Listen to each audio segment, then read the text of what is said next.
I first became aware of the consequences of circumcision and what it all meant at the age of 17.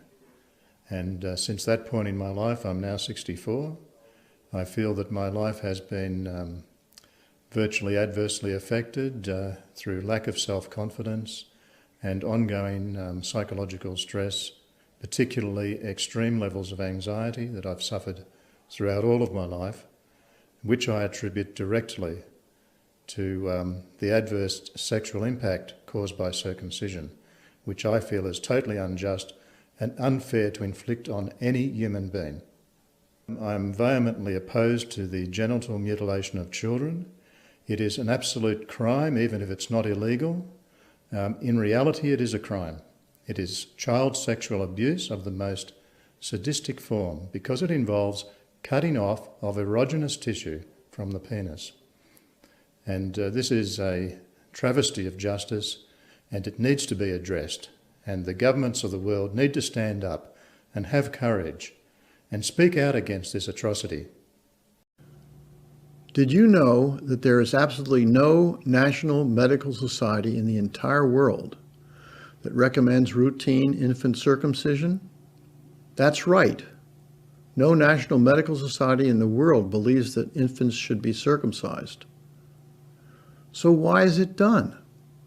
Some traditions go back so far that it is hard to know. Sometimes because the father is circumcised and the parents want the son to look like the father.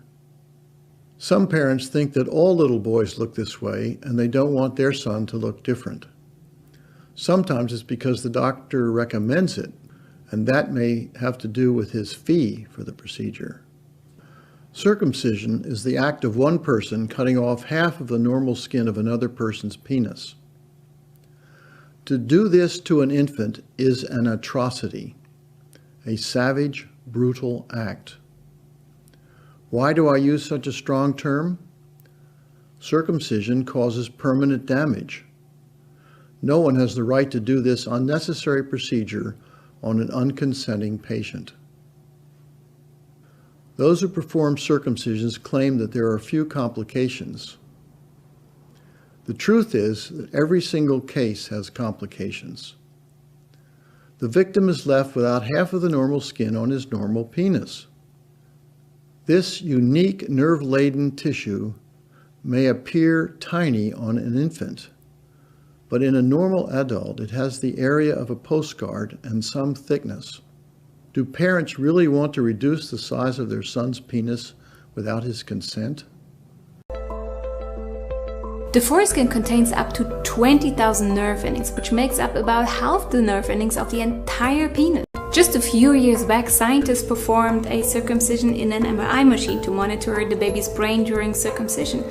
The whole procedure caused so much pain to the baby that it produced permanent changes to his brain. They continued to make scans over the next days, weeks, months, and even a year, and found that the brain never returned to the baseline. Some babies feel so much pain that they begin choking.